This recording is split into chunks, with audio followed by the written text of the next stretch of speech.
question number 3.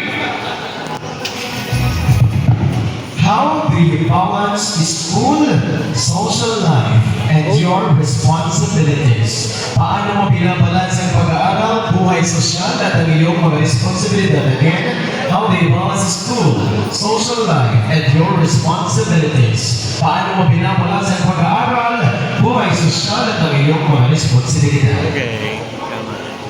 Make a pie chart. Bilang isang grade 11 student, isang taong malaking kaibigan.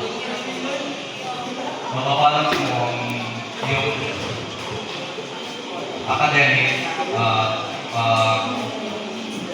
spend ng time, social life, yung mga responsibilidad sa mga magulang.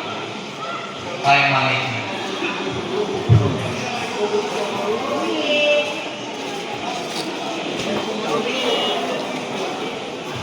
Dapat alam mo kung kailangan mo siya dapat Tama sa oras ang bakit anong oras na paglalaro. Paglalaro at pag-aaral. So, sa pag-aaral. dapat alam mo kung anong oras na dapat nag-aaral at anong oras mo dapat ginagawa yung mga responsibilidad. Alam mo rin yung mga oras ka malabas sa yung social life ng sorting. Thank you so much, candidate number 6. All right, we will move on to candidate number 7. Yeah, baby!